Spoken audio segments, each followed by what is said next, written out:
Hello दोस्तों, मैं अभी मिश्रा कॉमर्स 2.0 न्यू वर्जन में एक बार फिर से आप सबका स्वागत करता हूं। आज मैं लेकर के आया हूं प्रोविजन एंड रिजर्व चैप्टर का सेकंड लेक्चर, प्रावधान एवं संचय का सेकंड लेक्चर।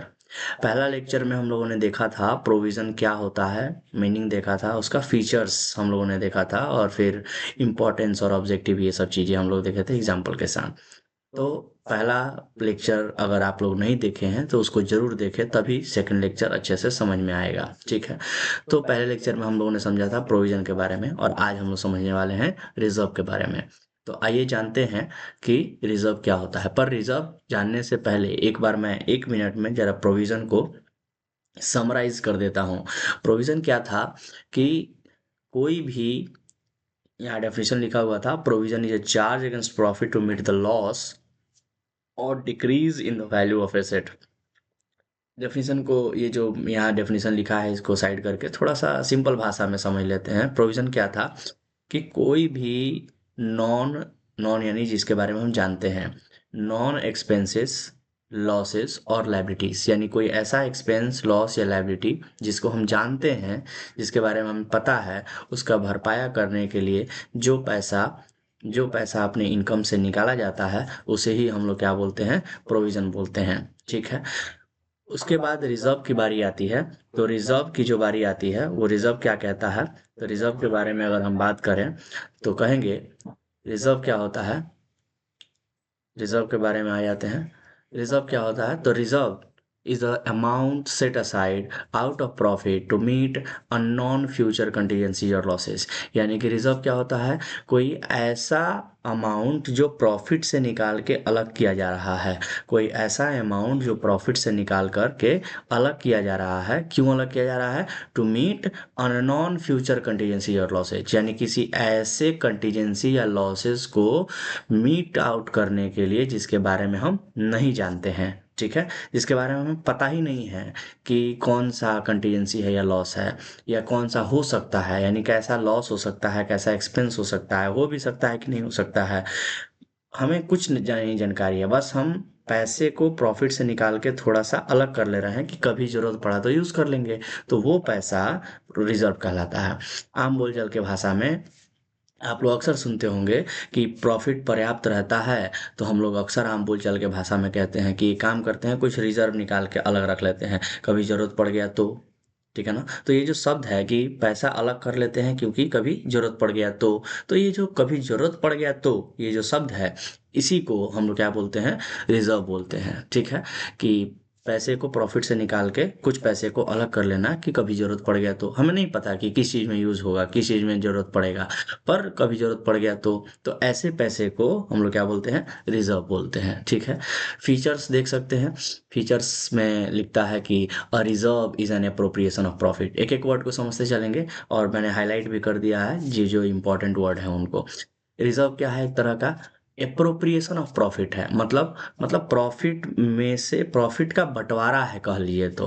ध्यान रहे, रिजर्व के पहले जो प्रोविजन हम लोगों ने पढ़ा था, प्रोविजन क्या था, तो प्रोविजन चार्ज था प्रॉफिट पर, प्रोविजन चार्ज था, लेकिन रिजर्व क्या है, एप्रोप्रिएशन है। दोनों में अंतर क्या है कि चार्ज का मतलब होता है कि पहले आप इनकम में से, चार्ज का मतलब होता है कि इनकम में से पहले उस पैसे को अलग करें तब प्रॉफिट निकालें, वो चार्ज कहलाता है। ठीक है, वो मैंडेटरी हो जाता है। लेकिन अप्रोप्रिएशन का मतलब क्या है, अप्रोप्रिएशन का मतलब है कि प्रॉफिट हो गया है, प्रॉफिट हो गया है और अगर लगता है कि प्रॉफिट ठीक ठाक है तो उस प्रॉफिट में से अब पैसे निकालना। ध्यान रहे, चार्ज क्या था, प्रॉफिट के पहले, लेकिन अप्रोप्रिएशन क्या है, प्रॉफिट के बाद।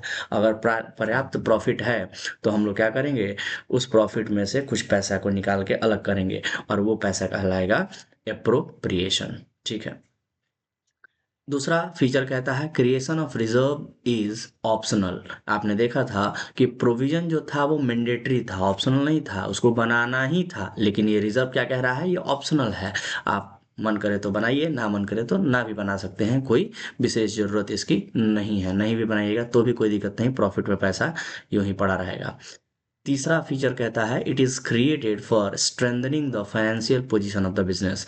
यानी कि ये जो रिजर्व है ये हम बनाते हैं, मैंडेटरी नहीं है पर फिर भी हम लोग बनाते हैं। क्यों बनाते हैं? क्योंकि अगर रिजर्व में पैसा पड़ा रहेगा तो इसका मतलब देखने वाले या सुनने वाले जानने वाले मानते हैं कि अच्छा बिजनेस माना जाता है। अगर पैसा रिजर्व के रूप में रखा हुआ है तो उस बिजनेस का फाइनेंशियल पोजीशन जो है वो अच्छा माना जाता है। ठीक है।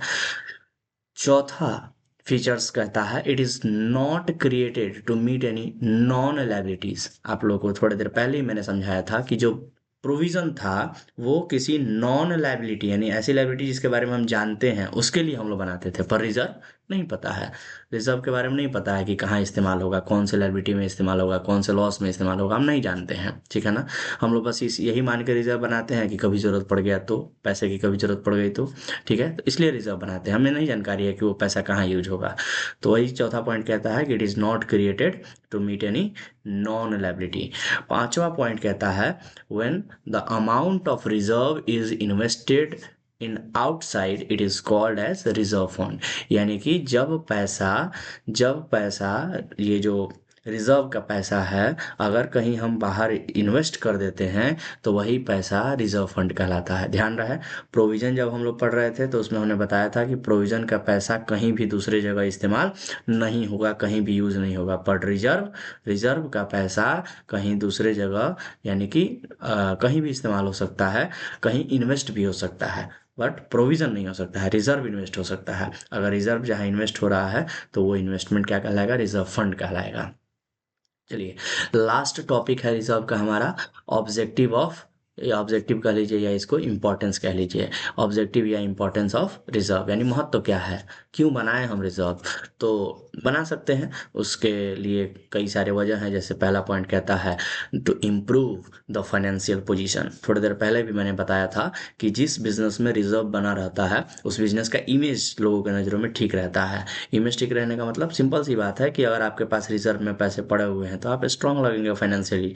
ठीक है। तो इसलिए फाइनेंशियल पोजीशन आपका क्या होता है? इम्प्रूव होता है। दूसरा पॉइंट कहता है टू मीट अनएंटिसिपेटेड लायबिलिटी और लॉसेस। यानी कि हमें नहीं जानकारी है कि कौन से लायबिलिटी और कौन सा लॉस कब आ जाए, और आ जाए तो पैसे कहाँ से आएंगे अचानक से। तो इसलिए कुछ पैसे को हम लोग अलग करके रखते हैं। तो जिसके बारे में हमें पता नहीं है, जिसका अनुमान हम नहीं लगा सकते, उसको क्या बोलते हैं? अनएंटिसिपेटेड। तो कौन सी लायबिलिटी कब आ जाए, कौन सा लॉस कब हो जाए, नहीं जानकारी है। तो कुछ पैसे इसलिए हमें हमेशा रिजर्व में रखना चाहिए। ठीक है। इसलिए भी रिजर्व की आवश्यकता पड़ती है। तीसरा पॉइंट कहता है to maintain an uniform rate of dividend. कभी कभी क्या होता है बिजनेस में, बड़ी कंपनियों में, कि कभी कभी किसी किसी साल में पैसे कम कमाई होते हैं, प्रॉफिट्स कम होते हैं या नहीं भी होते हैं प्रॉफिट।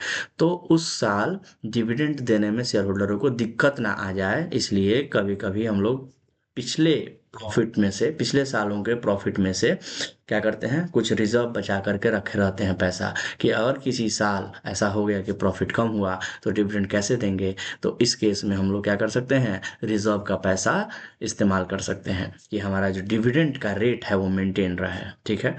चौथा पॉइंट कहता है to provide funds for expansion. कभी कभी हमें बिजनेस को एक्सपैंड करना होता है, बढ़ाना होता है, एक दुकान से दूसरा दुकान, एक ब्रांच से दूसरा ब्रांच, एक फैक्ट्री से दूसरा फैक्ट्री, एक कंपनी से दूसरा कंपनी। तो ये सब चीज़ों में ना पैसे लगते हैं, मोटे पैसे लगते हैं। अचानक से वैसे उतने पैसे कहाँ से आएंगे? तो जो प्रॉफिट हमने कमाया है पिछले वर्षों में उन्हीं में से थोड़ा थोड़ा थोड़ा थोड़ा प्रॉफिट हम बचा करके रिजर्व के रूप में रखे होंगे, वो रिजर्व का पैसा इस्तेमाल हो जाता है। तो वही कह रहा है कि to provide fund for expansion. यानी कि हम लोग क्या कर सकते हैं? बिजनेस को एक्सपैंड करने के लिए रिजर्व का जो पैसा है वो इस्तेमाल कर सकते हैं। इसके साथ ही रिजर्व टॉपिक भी खत्म होता है। उम्मीद करते हैं रिजर्व का मतलब क्या हुआ समझ में आया होगा। सिंपल भाषा में है कि जिसके बारे में हमें नहीं पता है आने आने वाले समय में कौन सा लॉस हो सकता है, कौन सा कर्जा अचानक से लायबिलिटी आ सकता है, नहीं पता है। तो उस तरह के लॉसेज या उस तरह के अननोन लॉसेज या लायबिलिटीज़ को मीट आउट करने के लिए जो पैसे प्रॉफिट से अलग किए जाते हैं उसे रिजर्व कहते हैं, सिंपल भाषा में। ठीक है। तो प्रोविजन रिजर्व क्लियर हो गया होगा। तो एक होमवर्क आप लोग को हम देते हैं कि क्या करना है, प्रोविजन और रिजर्व का डिफरेंस तैयार कर लेना है। सारे पॉइंट्स अगर अच्छे से समझे होंगे तो डिफरेंस इजीली लिख पाएंगे। तो डिफरेंस लिखना आपका काम है। ठीक है। रेफरेंस लिख लेना है। पसंद आया हो लेक्चर तो लाइक ज़रूर करना है, दोस्तों को शेयर करना है, चैनल को अभी तक सब्सक्राइब ना किया हो तो ज़रूर सब्सक्राइब कर लेना है। मिलते हैं किसी दूसरे लेक्चर में किसी दूसरे टॉपिक के साथ, तब तक के लिए टाटा बाय बाय, धन्यवाद।